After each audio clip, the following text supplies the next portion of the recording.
الحمدلله دغه سامان چې کوم ده دا دی د پکتیکا ولایت کې ګوملي په ولسوالۍ کې د پاکستان د بارډر سره نږدې د زورې په سایه کې د وسک مجاهدینو هلته درې کړی دی د استخباراتو څو ورځې تېرې چې مجاهدین دلته راغلي دي الحمدلله ښه په پوره پیمانه باندې خدمت کوي الله پاک دې په ګمرو کې قدر او برکت واچوي نو دغه سامان او ورسره دا ډیور او دغه موټر یې نیولی ده تاسو چې وینئ دا سامان یې ټول په دغه موټر کې ګیر کړی ده 5 دانې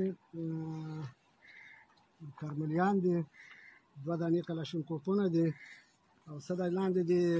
کارملیانو مرمۍ دي او 5 دانې دا ورسره پراته دي کارملیانو جابې دي نو دا الحمدلله مجاهدینو نیولي دي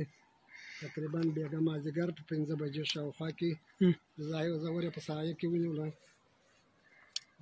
ډیوره دغه سامان د کومه جره ورکړی ما نشپه جرابه کوم چې ته دی وایې دغه زور سره پورې دي دا ډنګې ځینې نیولې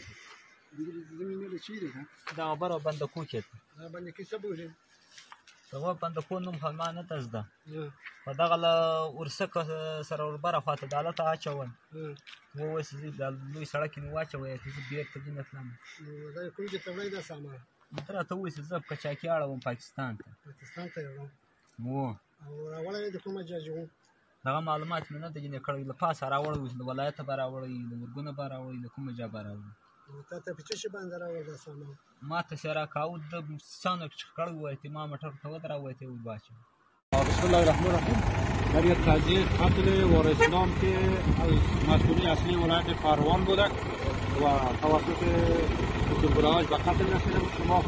قاتل هم میبینید که ما امروز الحمدلله تا یک عملیات اپراتیوی قاتل یک نفرش دستگیر کرده و انشاءالله در پای جستجوی دیگرش هم خیر سلامت بود